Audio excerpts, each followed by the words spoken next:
winter wind rolled across the open valley, whispering through fences and frosted fields.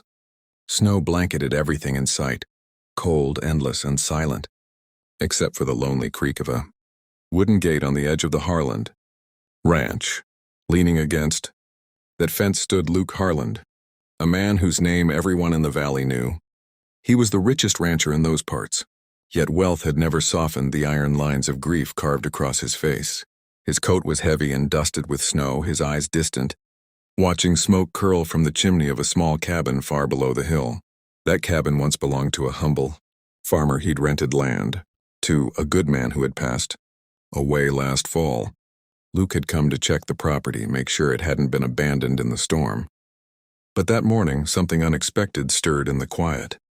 Two small figures appeared through the snow, walking slowly hand in hand.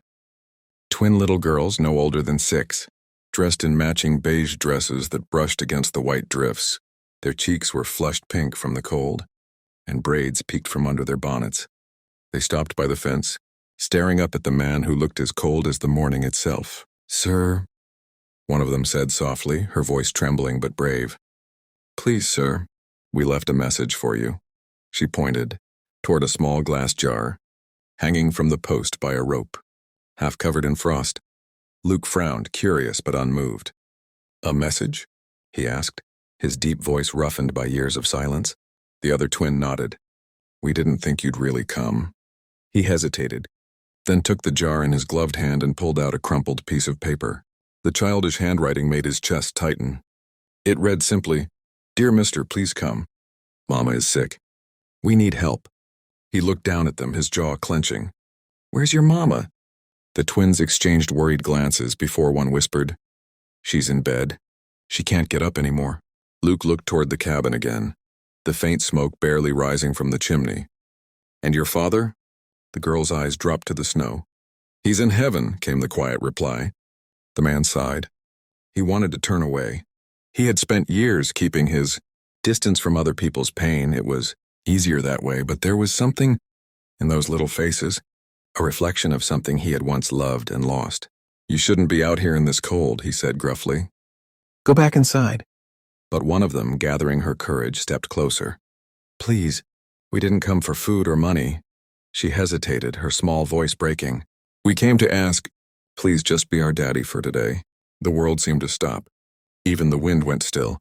Luke froze, staring down at them, his heart pounding in a way it hadn't for years. "What did you say?" he whispered. "Our mama cries every night," said the other. "She says if we pray hard enough, maybe Daddy will come back. But he can't, so we thought, maybe if someone could be our daddy just for one day, she'd smile again." He turned his face away, trying to steady his breath. Those words tore open an old wound, one he had buried deep. His wife and little daughter had died in a fever 5 winters ago.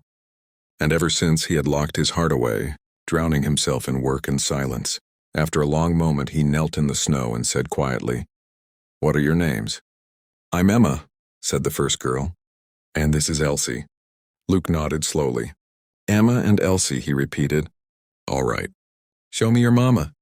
The twins' faces lit up instantly. Emma grabbed his hand, her tiny fingers wrapping around his gloved one with surprising strength.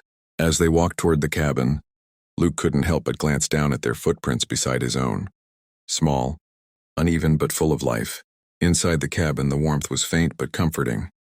A weak fire burned in the hearth, and on the bed by the wall lay a woman pale as snow, her breath shallow but steady. When she saw Luke, her eyes widened slightly. "Mr. Harland," she whispered. "You didn't have to come." He removed his hat. "I didn't know anyone was still living here," he said. "Your husband?" "He's gone," she said softly. "The fever took him last fall." Luke's gaze swept the small room. Broken furniture, empty shelves, and 2 small bowls by the fire. "You should have sent word," he muttered. "You need help." "We have no money for the doctor," she said faintly. "And I couldn't leave the girls alone." Emma tugged at her blanket. "Mama, look, he came. He said he'll be our daddy for today." The woman blinked, then gave a faint, weary smile. "Oh, my sweet girls." Luke hesitated, then said quietly, "Just for today." That day, Luke Harland stayed. He split firewood, mended the broken latch, and made warm broth from what he had brought along. The twins followed him everywhere, laughing, asking questions and calling him Daddy, with such innocent joy that he didn't have the heart to correct them. For the first time in years, he laughed too, quietly, like a man remembering how. When night fell, he stepped outside, looking back through the frosted window. The two girls were asleep beside their mother, the firelight painting them in gold. For a moment, the cabin didn't look lonely. It looked like home. Luke whispered to himself, maybe just for today, I can be their father. The next morning dawned with a soft golden glow across the snow.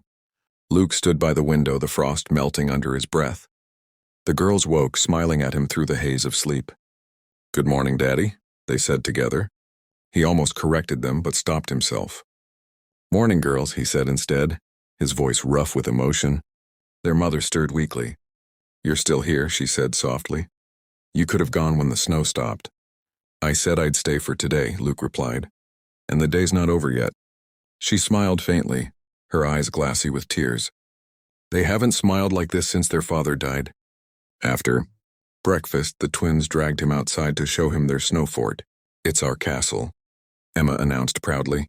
Mama says every girl deserves a castle. Luke chuckled. Then you two must be the queens of it. The laughter that followed melted something inside him that the cold never could. For years he'd lived surrounded by silence and memories, but now, hearing their voices echo through the snowy fields, he felt something come alive again, a faint warmth deep within his chest. Later, their mother appeared at the door, leaning weakly on the frame. You've done so much already, she said softly. Thank you. You need the doctor, Luke said firmly. I'll bring him, and food. You shouldn't have to fight this alone. She shook her head. We don't take charity. This isn't charity, he said. It's the right thing to do. Before she could answer, the twins came running again, clutching the glass jar from the fence. We made another wish, Emma said, handing it to him. Inside, on a torn scrap of paper, were the shaky words, Please let Mr. Harlan be our daddy forever. Luke stared at it for a long moment, his heart heavy. You girls don't need to wish for that, he said softly. Your mama needs you. But Elsie shook her head. Mama says a family isn't always who you're born with, it's who stays when you need them. Those words echoed in his chest long after they ran back to their fort. That evening, as the sun sank behind the mountains, Luke sat by the fire. The twins were asleep, their heads on his arm. The woman's eyes met his from across the room, filled with gratitude and exhaustion. You know, she whispered, they'll never forget this day. Neither will I, Luke said quietly. When the cabin grew quiet and only the firelight danced across the walls, Luke placed a folded note on the table beside her bed. It read, You don't have to be alone anymore. I'll be back with medicine, food, and help. I promise. He stepped outside, the cold biting his face, but his heart burning with something new. As he reached the fence, he looked back one last time and whispered into the falling snow, maybe it started as just for today, but maybe today was enough to change everything. Sometimes one act of kindness, one moment of warmth, can rewrite an entire lifetime of loneliness. If this story touched your heart, don't forget to subscribe to the channel, like the video, and share it with someone who needs a reminder that love can find us, even in the coldest winter. Because here every story carries a spark of hope, and hope is what keeps the fire burning.